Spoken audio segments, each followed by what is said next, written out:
I've seen illustrators that do just amazing paintings, and the problem that I see is that you can tell they took a photo reference of their hand with a flash photo, and they have a photograph of the subject's face in sunlight, and then they have a picture of a suit that they're wearing in fluorescent light, and they just collage them all together in their painting because they're painting fairly realistic, and you don't sell that effect that that this person is just one person. It looks like this Frankenstein illustration that that just doesn't really work. And that's one of the biggest critiques I would have for anyone who illustrates realistically is, or the biggest tips I would say is always make sure your light source and your color palette is fairly consistent.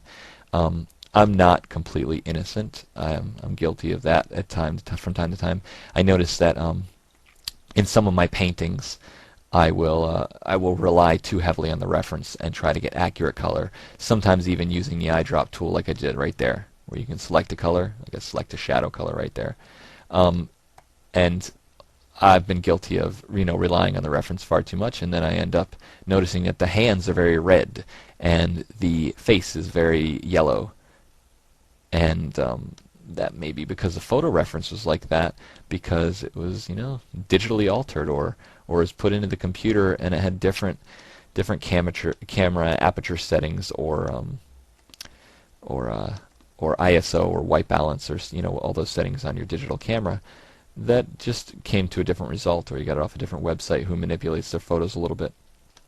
So you have to be careful that your colors are consistent. That's one thing I'm trying to be aware of, and I'm also using this illustration as practice for that, because I know that I can simplify it to a degree, make it a little cartoony, but rendered. See, he's rendered. You can see this is very believable as structure and as in space, but he's still very simple. So at this point, I've got my sketch under there. I've got his face here. I'm kind of liking it. I might shrink it a little bit because he's a little big-headed compared to Ben Stiller. That's the great thing about doing digital, is I can move forward rather than prep so much or as much, and paint as though I'm sculpting. That's what I'm liking about this. I'm trying something new. I'm painting as though I'm sculpting. And now, since I'm moving forward with it, I can always adjust sizes and orientation a little later. I'm just using technology to my advantage. It's something that I don't usually do with my own work, but like I said, when I have a job like this and a deadline, it can really be a big advantage. So I'm going to get this shadow on the head a little darker and a little more saturated. I feel very fortunate, by the way, that I got this job. I really, really like Judd Apatow and Wes Anderson. Those guys do some amazing, very contrasting yet very similar taste of work. They're hilarious, and I mean, Wes Anderson and all the beautiful artsy way he puts his films together, and in the interesting color palettes and the composition of every shot and every piece of color is chosen on his set. I can tell. Even in that seriousness of his craft, there's a lot of humor in his films, and it's very dry and it's very sardonic. I enjoy it. So I was excited when I got the call to do these groups. I might want to do these over a little later to try a different style, maybe something as a portfolio piece, just for myself, for more practice, or to make postcards to mail out. So I'm at a place where I can move away from Bill Murray a little bit.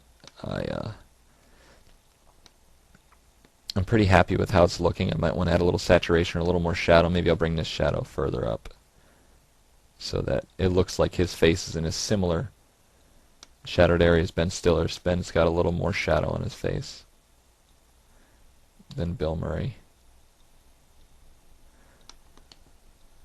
Though I am pretty happy with this one.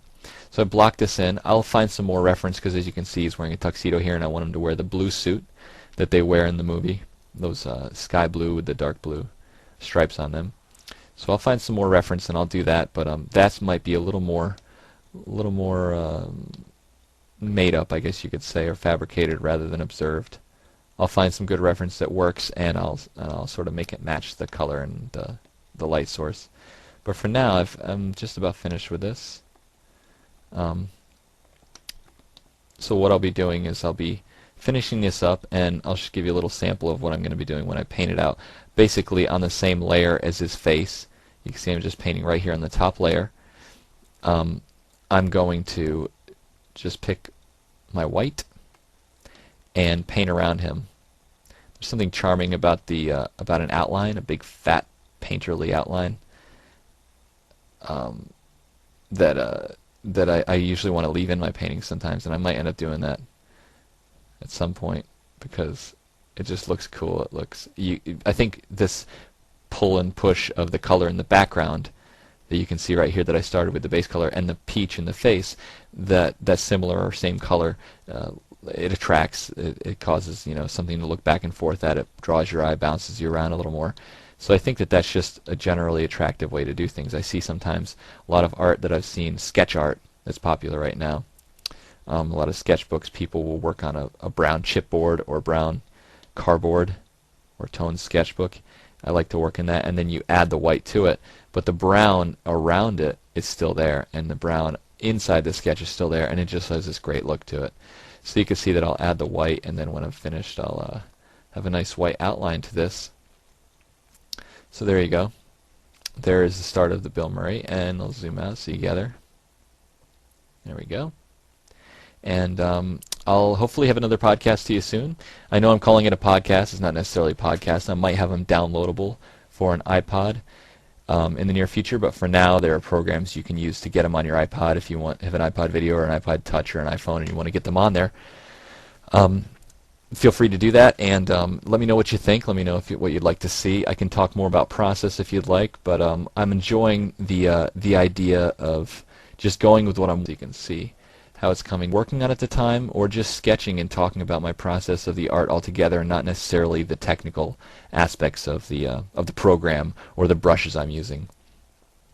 So check out joebluhm.blogspot.com, and you can, if you're looking at this on YouTube, just go to bloomdigitalpodcast.blogspot.com, and you can see some more of that stuff, or check out my website at joebluhm.com, or my book Rejects at rejectsthebook.com. See you soon.